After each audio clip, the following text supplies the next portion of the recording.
All right, we are live. I'm going to see if a couple more people join up with us here.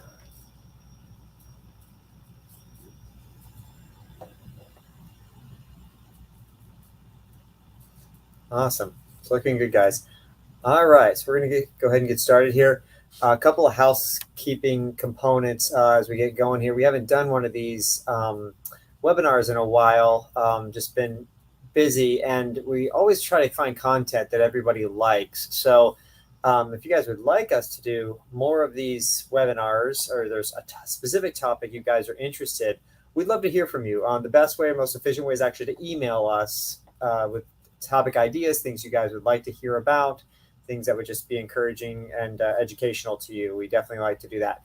Also, I'm doing this live. I tried pre-recording one in the past and the volume didn't come out. Incidentally, with this one, everything worked when I tried to pre-prep it and test everything out. But when I went to go live, the camera wouldn't work. So the volume's working this time. The camera's not, but that's okay because for the most part, I'm just going to be going through the slides. I am going to post my email in the chat so that if you guys have any questions or comments, I would prefer you sending them to the email simply because it's going to be hard for me to follow along with any comments. If I do see something, a question in the comments, I will try to respond to it. But as I'm going through the content, I may have the comments covered up by the PowerPoint. So I think that's it as far as comments and everything go. Without further ado, we're going to kind of jump into this.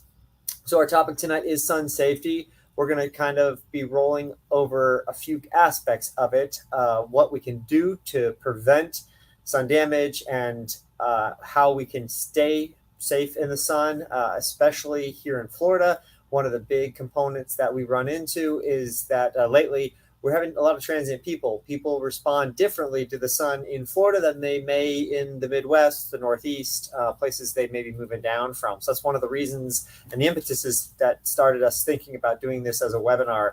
How we can stay safe in the sun, what products we can apply, not specific name brands, but in general, what things actually will keep you safe, and other components that may be preventative in staying away from too excessive sun or too much sun. And then if you do get too much sun, get burned, or it's something that's happened with routineness, what you can do to help your skin if you're getting excessive exposure, and not just your skin, incidentally, your whole body.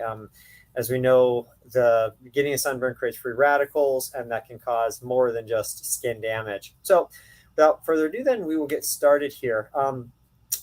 Protecting the skin that you're in. One of the things that we want to touch base on is that you only get one skin, like you only have one spine, that we always say in chiropractic.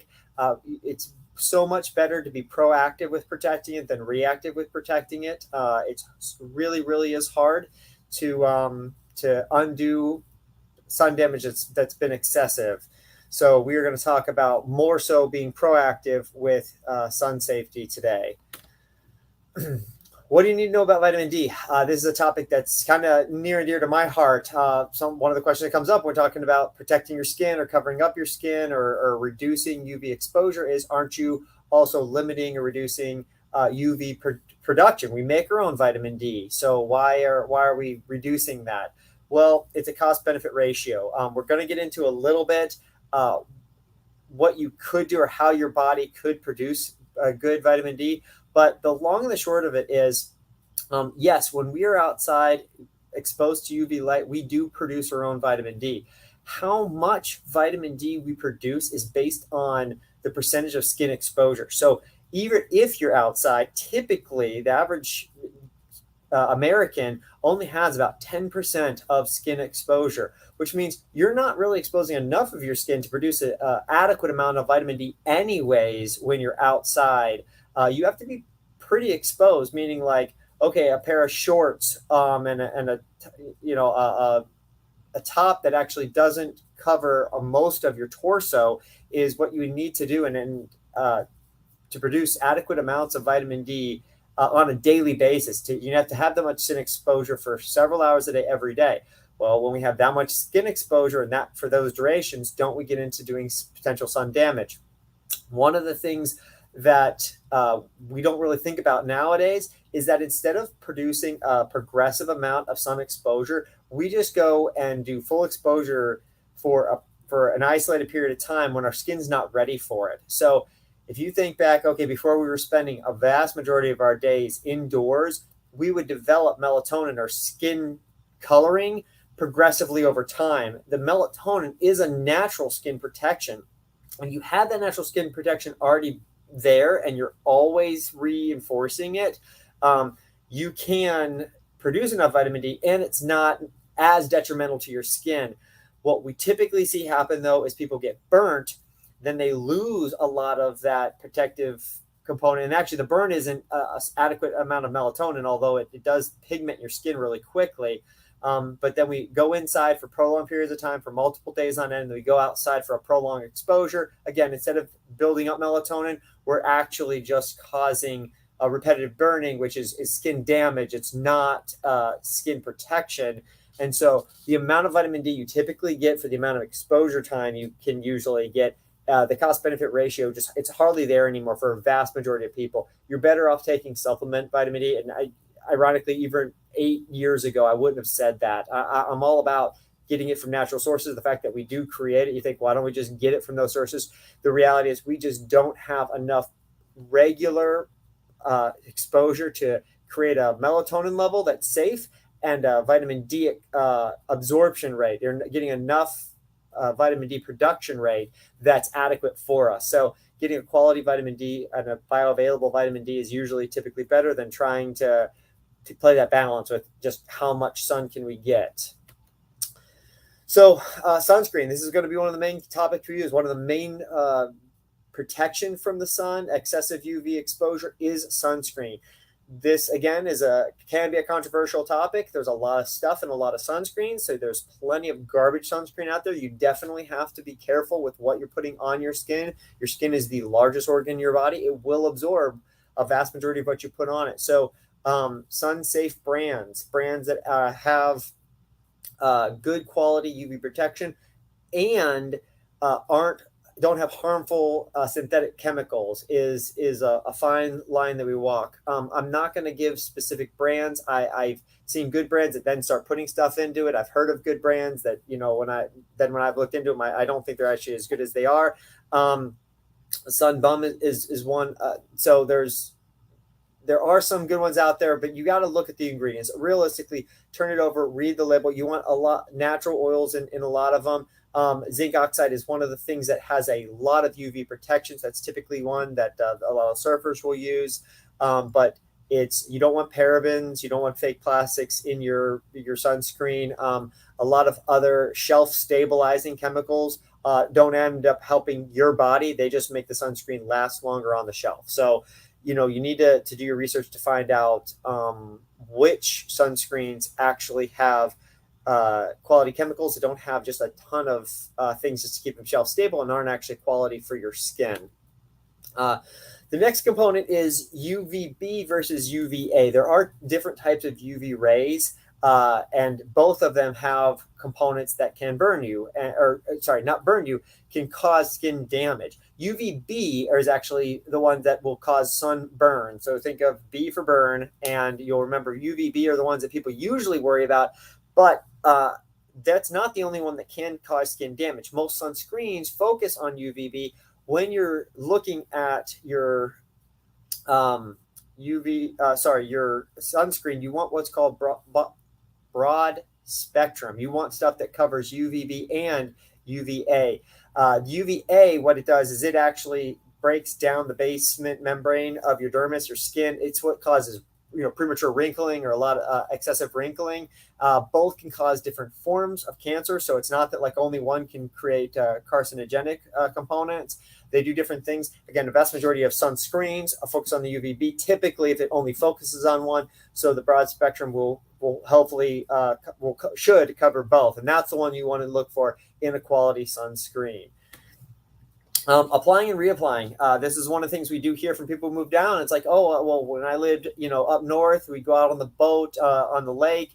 I apply SPF 30 and I'd be done. That'd be it. All I'd use all day. Well, When you're further away from what we call tangential sun, so sun rays that are coming straight down, hitting you directly, you're going to get a higher dosage of UV rays. So when you're getting sun on an angle, the UV exposure it doesn't accumulate as much. So in Florida, even if you got away with less SPF and less frequent application, that doesn't necessarily apply here. So you do want to apply approximately every 2 hours in Florida to keep up the UV protection.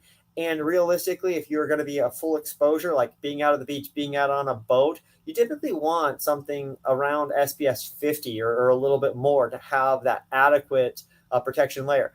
Also, you have rinse off. If you get in the water, if you get a shower, or rinse off at the beach on one of their showers there, all that stuff, if you rub off with a towel, it actually wipes off some of that application. So depending on your activities, you may have to apply more frequently than that, but you want to apply on all exposed surfaces that you don't want to get burnt. And you need to reapply if you're going to be out for prolonged periods of time. Again, by reapplying or applying in the first place, you are reducing your vitamin D exposure. But that's that cost benefit ratio I was talking about. If you're not going to be out for building up that melatonin, you're not really going to get the benefit.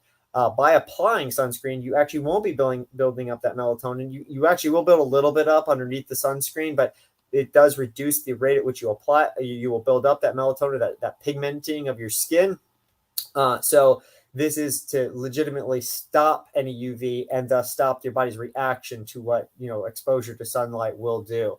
So reapplying is the safest thing for your skin in the long run if we're talking about free radicals and potential cancer prevention. As I was mentioning in the first time, being very just aware of what types of sunscreen you're using. You want to look at expiration dates. Sunscreens don't last forever. The chemicals in them, the UV protection chemicals, will break down. And then if using an expired sunscreen does nothing for you, so it's not going to help at all. Extra protection. This is a big topic I like to touch on because it's not just sunscreen. Sunscreen isn't the end all be all. Good UV shirts. Like nowadays, there's a ton of dry fit exposure things. There's gloves, there's hats, there's sunglasses, even bottoms. So sun protective layers are extremely accessible nowadays. In fact, most things designed for the beach or for aquatic sun exposure actually have an SPF written in the tag, the labels, like SPF 50 equivalent. Those are great. They're just as good as the sunscreens as far as the SPF levels, but they can actually, then they don't need to be reapplied. Now, if you get them wet and they're clinging to your skin, some of the protection levels can go down. They're usually in dry standard conditions.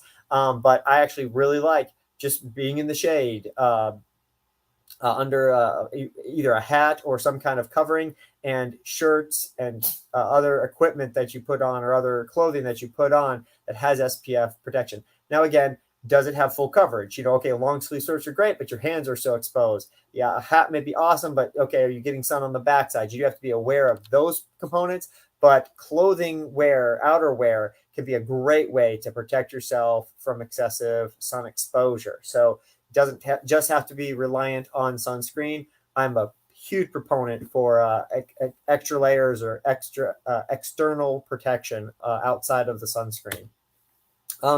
Skin cancer. This is one of the biggest concerns. Well, why are we talking about sun safety? What's the deal with sun damage? I've been burnt before. Okay, well, when you get burnt, when you have excessive sun exposure, UV exposure specifically, it creates what are called free radicals. Free radicals are what can damage cells. They're basically molecules that will bounce around in your body, and they will damage or cause oxidation to other things they can bind to. They come in a variety of different ways, but one of the biggest ways we can get it in a very sunny place like Florida is with the free radicals caused by UV damage. And that can definitely lead to skin cancer. And skin cancer being the primary one that it will cause from sun damage to the skin. That's the one that we're concerned most with. There are a variety of different skin cancers, but this is why we worry about it in the first place.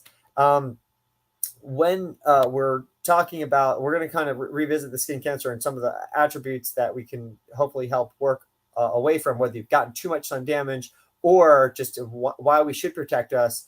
But when we need to seek shade, if you start to see pigment change, if you feel not just the sun exposure, but hot in the sun, another way is to take breaks. I mean, if it's just been a time factor, you've been out for 3 or 4 hours, especially if you haven't reapplied.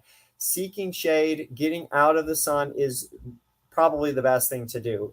Even reapplying after long exposures, once you've gotten the sun exposure, even if you reapply, it doesn't take away that sun exposure. It just prevents some more future sun exposure. So you need to be seeking shade every few hours. The best way is to have a canopy if you're going to be out at the beach like all day, or legitimately get outside, go indoors, find an air conditioned place, cool your body off, get the temperature down. But just getting out of that direct UV rays, UV light is a very important thing to do. So most people think, okay, I just need to make sure I have something from, protection from above. And that's not the case. So for example, being out at the beach near the water, especially, even if you're under a canopy, but you're getting reflective rays bouncing off the water back up, that still is a level that you're getting. Now, it does diminish when you have bounced the light. You aren't getting quite the same level of exposure as a direct sunlight exposure, but even sand, a really white sand, can give you some reflective things. Obviously, reflective surfaces, mirrors, your cell phone, things that are catching light. Sometimes a wagon, just metallic surfaces, anything that reflects the UV light. The clearer it is, the more you can literally see a reflection in it, the more it's going to reflect. But even really light surfaces can bounce back some of that UV light. It can bounce off things that aren't metallic or have a sheen or a mirrored surface. So you need to be aware of that. You're not just getting it from the sun. In fact, if you're standing in the water like waist level, you're getting almost double exposure. You're getting the direct exposure from the sun down and all of the reflective surfaces from the water up. So be aware of that. That will diminish the time that your UV protection will last if you have like something like sunscreen on. Cloudy days. Most people think, oh, if it's cloudy out, I don't need to worry about, that the cloud's protecting it. The cloud does diffract some, but just like the reflective surfaces, it's going to penetrate through. UV light absolutely penetrates sun. It stops more photons or refracts or bends the light itself, not the UV. So sunlight and UV rays are two different things. So even if the clouds do protect or cause some of the light to move in different directions, the UV penetrates usually way more effectively than the light does, and you're still getting a pretty decent exposure. More people probably get more sun damage by being in out on cloudy days because they're not usually putting extra protection on. It's almost a false sense of security. So be aware that you do need to still have some level of protection, even if it is a cloudy day out. But I don't burn. I already have dark skin. Again, going back to the pigmentation, the melatonin levels, the more melatonin you have, typically, the better it is. But this is actually referring to something like people's skin tone, like Hispanics, African Americans. There are certain body types that are like, oh, it's just darker pigmented, and then you have your sometimes European, especially Northern Europeans who have very, very light skin. There is a contrast to how quickly you will burn, but absolutely you can have dark pigmented skin and still burn. So don't think that just because you have some darker skin, you can't burn. And that goes for the pigmentation with the melatonin. If you've been out for prolonged exposures and you've gotten some pigment, but you've been doing it for a week or so, and then you're out all day without any UV protection or a shirt or sunscreen, you absolutely will still burn. You're still going to do some damage. And this is why you have to be super careful just assuming that, oh, I've been burned a couple days in a row, now I have pigment protection, or I have had exposure for 4 or 5 days, so I'm good to go. No, when we're talking about true pigment protection, melatonin protection that we would have had before sunscreen was invented, we're realistically talking about 4 to 8 hours of light or sun exposure every day of the week, all the time. That's when our skin builds up that pigment that then really reduces the UV exposure. Again, vast majority of people do not fall in this category. It's really not the way to keep your skin safe by just getting super, super dark and then trying to keep that darkness. Again, if that's a lifestyle and that's just the way you live, okay, that can be applicable, but that's not the way most people really get skin protection or protection from excessive sunlight. Um, Avoid cast. All this is saying is that when you're applying, going back to the sunscreen, make sure you're applying it and rubbing it in. You don't want to have put a product on that needs to be rubbed in or needs to be absorbed by the skin to be effective. Just superficial. Most sunscreens do say, if you read the instructions, they need to be rubbed in to be clear. You shouldn't see a sheen or anything on your skin once you've applied it. So know that. Don't use the products inappropriately or incorrectly. Then you're not getting the protection that they claim to provide.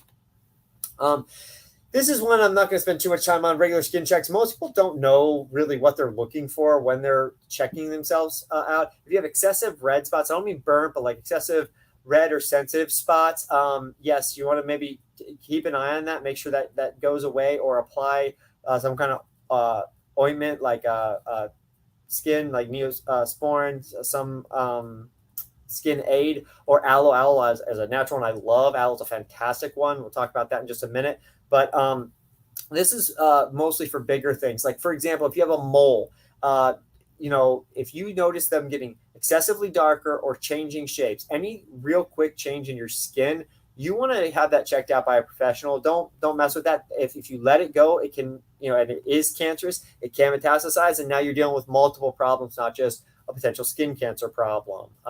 So again, doing regular skin checks. Okay, if you know a troubled spot, I would keep an eye on it. But realistically, if you see something out of the ordinary, that's when you want to seek professional help. Again, not as far as coming to chiropractor for if you think there's a skin thing, we will give you our professional opinion, but we're going to send you to a dermatologist, or if we think it's even worse, someone else. But to get a professional to look at that, we'll talk about how chiropractic can help with sunburns, the free radicals that creates, but not necessarily with a dermatological effect.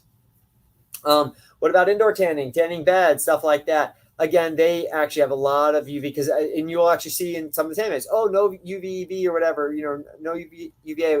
It takes out one of the UV spectrums.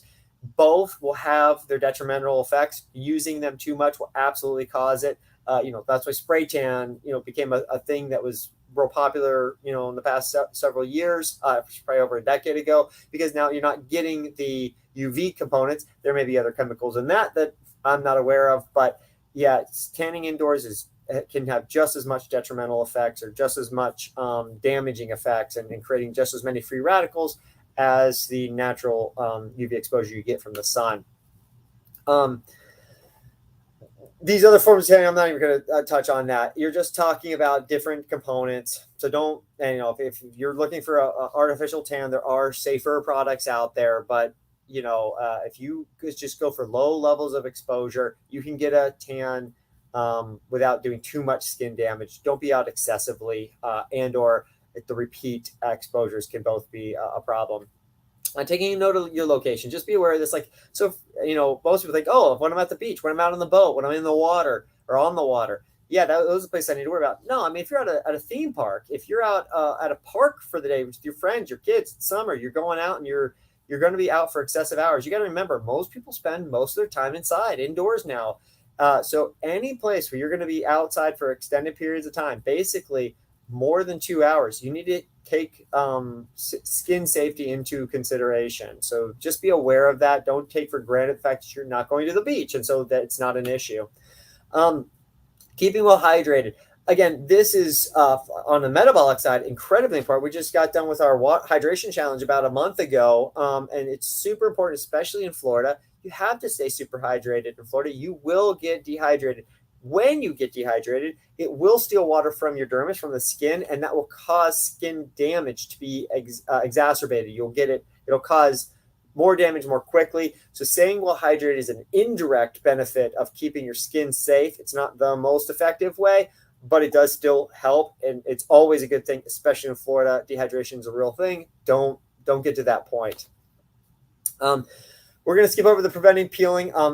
We will talk about after skin damage care. So if you have had too much sun exposure, One of my go-tos, I love it. I think every house in Florida should have it, and most houses in Florida too have it, is aloe. Aloe is a fantastic, not just dermal repair, not just skin repair. I have some of my practice members eating aloe for various reasons.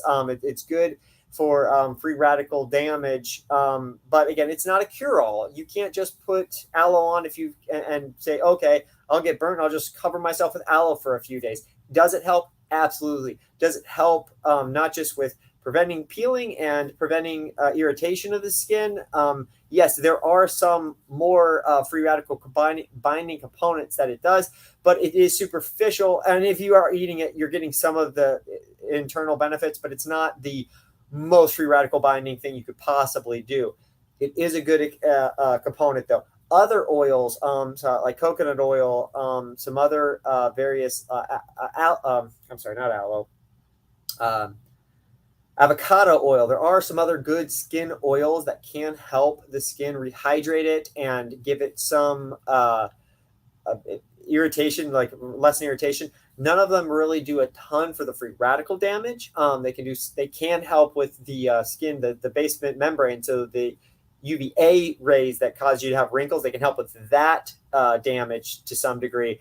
But once you create those free radicals, not a lot of those skincare remedies will actually reduce the free radicals. We will touch on that at the end with chiropractic and other things you can help if you have had too much sun exposure.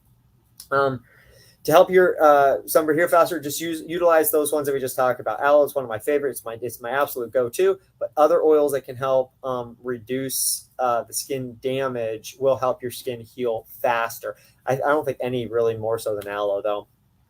So this is kind of the end. There is a list of sources on the next page, which we'll touch base on. But this is one other point where I did want to talk on being a chiropractor, coming from the chiropractic side. One of the things you should be aware of, which is when the biggest thing about this excessive sun exposure is the skin damage, the free radical damage that it causes. Reducing the free radicals, and this isn't just from sun damage, from any exposure that create free radicals will help your body in the long run.